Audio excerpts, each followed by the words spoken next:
Assassin's Creed, one of the most beloved video game franchises, has probably the most overprotective fanbase that'll jump on your throat if you criticize the franchise in the slightest.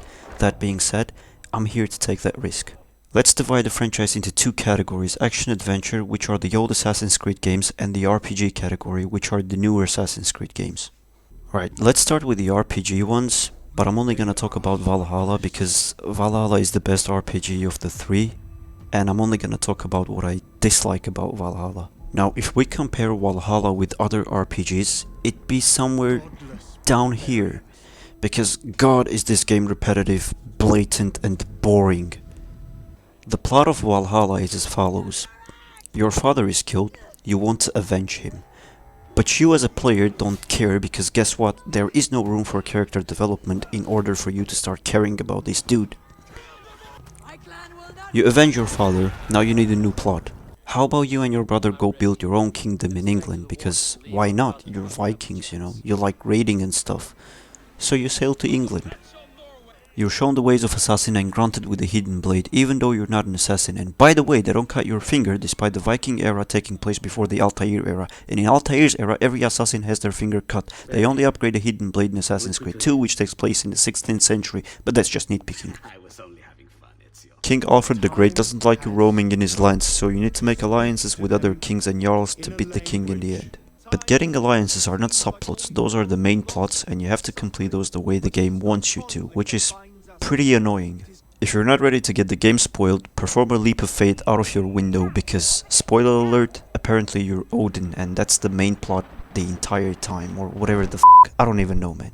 Now compare this plot to The Witcher 3's or Skyrim's. This plot becomes too complicated. Say in Skyrim, for example, you're a dragonborn, you have to save the world from the dragons. Now take this sword and go have fun with it. Approach the game however you want. You want to become a werewolf in the process? Go ahead and do that. You want to take part in a war between Stormcloaks and Imperials? By all means, and the list goes on and on.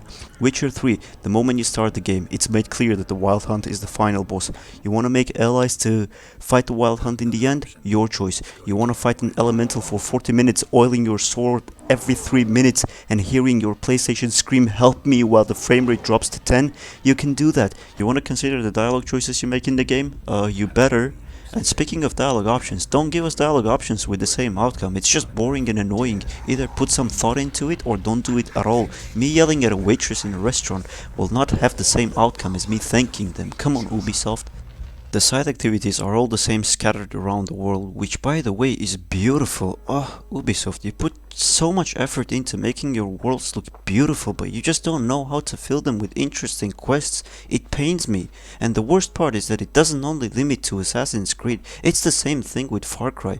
Great gameplay, beautiful world, but a half-assed story and an unrelatable and boring character. Speaking of characters, they used to have interesting and relatable characters like Altair, Ezio and Edward. Now I'm sure a lot of you will get sentimental about Ezio and his brother running on a rooftop while a masterpiece by Jasper Kidd plays in the background. However, those games are boring and offer nothing outside of the story. You're always pulled out of your immersion by these two characters that nobody gives a rat's ass about. Connor is the most uncharismatic assassin. Even Cassandra is more interesting than Connor. Black Flag straight up looks ugly. Sure, the naval combat is great, but that doesn't take up the majority of the game. In fact, the majority of the game is just pressing triangle and an occasional block, which actually fucks up the naval combat as well, because I had no desire to board ships after a while. The side quests are just dumb and repetitive and boring. Go to this part of the map, explore an underwater shipwreck and collect animus fragments that will give you nothing. Go to this part of the map, explore this underwater shipwreck, except it's the same shipwreck you explored on that part of the map. Couldn't even play Unity for more than 10 hours because it was that boring. Now that we established both RPG and action-adventure Assassin's Creed suck, let's talk about the real shit. There's a third category to Assassin's Creed that nobody talks about, and that's 2D platform. Assassin's Creed Chronicles, especially the China one, which is my absolute favorite. Now, I'm a huge 2D platform fan, and again, if we compare Chronicles China with other 2D platforms, it's total garbage. And you can't really compare a platforming game with an RPG game, but since they are the same franchise, I will go ahead and compare them. So what makes Chronicles better than Valhalla? And the answer to that is simple. You don't have Animus bullshit. You don't have repetitive activities. You don't have trailing bullshit. The combat is better than the Black Flag combat. And instead of smashing triangle on your controller, you use your brain to pass a mission. And the best thing about it is that by the time I finish this game, you'll still be trailing Governor Torres in Black Flag.